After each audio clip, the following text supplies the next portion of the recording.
Ladies and gentlemen, welcome to Home of Politics. It's my pleasure to have you in this channel. I appreciate your support.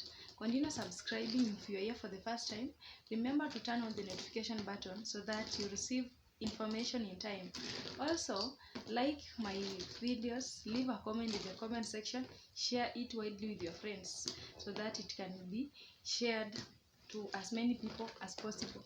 My good people, relationship between Governor James Orengo and Raila Odinga is seen to be in a strenuous manner because of his public criticism and continuous criticism of the broad-based government that happened. And we see he is not in support of UDA and ODM doing their work together because he is feeling that they are betraying the Kenyans. And so, my good people, James Orengo has been one of the leaders who have been criticizing broad-based government in public and bitterly because he knows what he is wanting maybe to come to do with the public influence. But can we see his absence in the burial of the late Ongondo Were as something that must be taken serious? Because even if he conveyed his apologies to Governor Gladys Wanga for his being absent in the burial, but we can take it politically as something that was done in an intended manner because he didn't want one-on-one confrontation with Raila Odinga, with the supporters, and a lot of politics that could have happened in the burial ceremony. And so, my good people, it was not Governor Orengo alone. Even Anyang' Nyong'o of Kisumu was not available in the burial.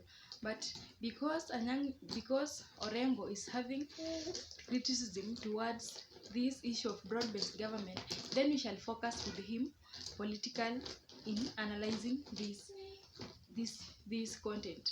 And so, my good people, it is making us to ask ourselves if there is something fishy that has ever happened between Raila Odinga and James Orengo in the past, whether politically, socially, anything that is revolving around them, if there might be a cold blood between Raila Odinga and James Orengo.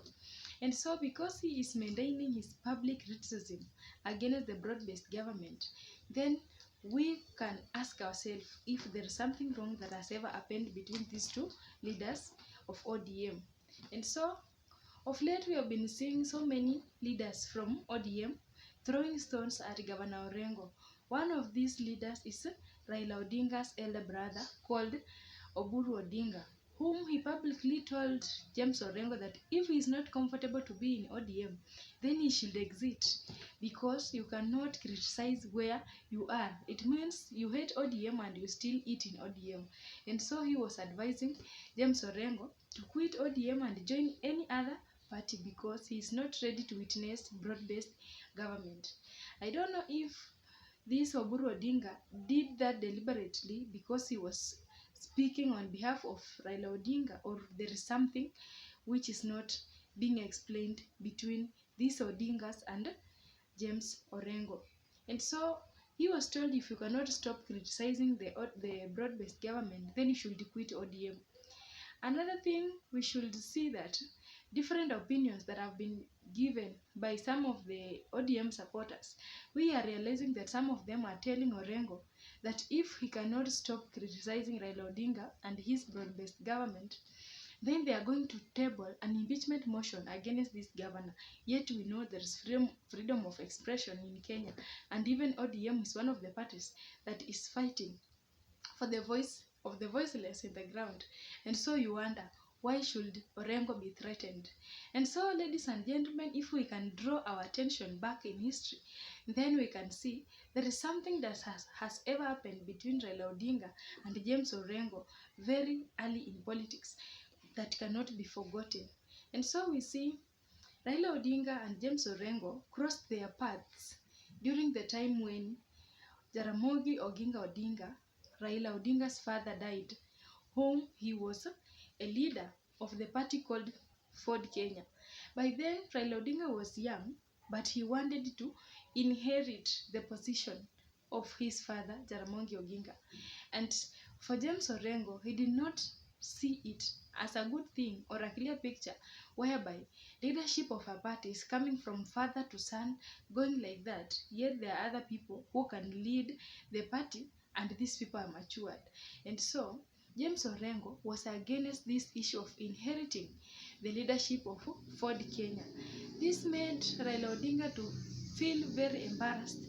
He felt very bad, and in reaction to that action, he decided to form another party. Ladies and gentlemen, it was not something that is easy for these two fellas to survive in politics in the same region. That one is in Luo, competing for the same audience or for the same supporters. It was something that was very weird because everybody was doing his best to make sure that they are convincing the Luo nation that they can do best in this position. As a result, ladies and gentlemen, Raila Odinga became now the opponent of James Orengo in one way or another, because these two fellas were in two different political parties and they were competing for attention from the Luo people. My good people, you can understand that some of the things that we are witnessing right now, it is something that happened in the past, because we can see that during 1999, James Orengo stood as an MP in Oginga and he won. Meanwhile, Raila Odinga, in his party called NDP, he sponsored an opponent who could vie against this James Orengo in the same seat as an MP. But Orengo defeated the candidate that NDP party sponsored, which means by then, in 1999, Orengo defeated Raila's colleague. But it did not end like that. In 2002, there was the same thing that happened when Raila Odinga and James Orengo again went into crossways, whereby Raila Odinga again sponsored a leader or an MP from Oginga using a different party, and Orengo again went against Raila Odinga.